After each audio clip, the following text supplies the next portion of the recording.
ڕووداوێکی هاتوچۆ لە شاخی بەرانانی نزیک بە دەربەندی خان 5 ئەندامی یەک خێزانی کردە قوربانی.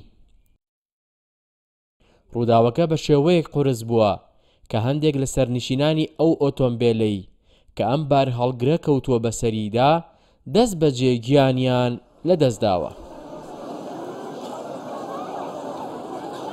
ڕووداوەکە هێندە جەرگبڕ بوو کە زۆرێک لە دانیشتوانی ناحیەی زەڕایەنی خەمبار کرد، چونکە ئەوان بۆ سەردانی کەسوکاریان لە زەڕایەنەوە بەڕێ کەوتبوون بۆ دەربەندی خان.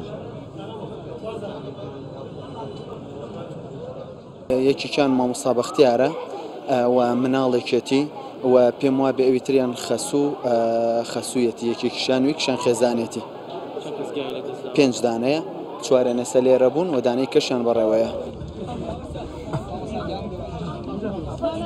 ئەو ئۆتۆمبیلەی خێزانەکەی تێدا بووە 6 کەس بوون، لە نێویاندا تەنها منداڵێکی تەمەن 1 ساڵان ڕزگاری بووە و بریندار بووە. لە پاڵ ڕەخنەی بەردەوام بوو ئەوەی کە هەندێک شۆفێر وەک پێویست پابەندی ڕێنمایەکانی هاتوچۆ نابن، بەشێک لە دانیشتوانی ئەو سنوورە هۆکاری زۆری ڕووداوەکان کە هەندێک جار ئەندامانی یەک خێزانی کردوتە قوربانی لە نێوان سلێمانی بۆ دەربەندی خان خراپی ڕێگاکەیە.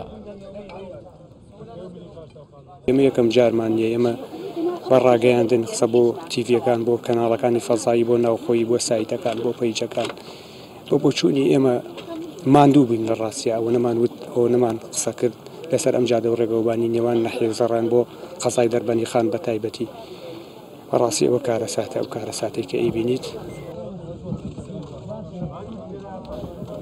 خراپی ڕێگەوبانی نێوان دەربەندی خان بۆ سلێمانی بە تایبەت لە نێوان ناحیەی زەڕایەن بۆ دەربەندی خان ساڵانێکە باس دەکرێت. دانیشتوانی ئەو سنوورانەش دەڵێن ئەگەر چارەسەرێک بۆ ئەو ڕێگاوبانە نەدۆزرێتەوە ڕەنگە ڕووداوی هاوشێوە چەند بارە ببێتەوە. هاوژین جەمال، کوردستان 24، ناحیەی زەڕایەن.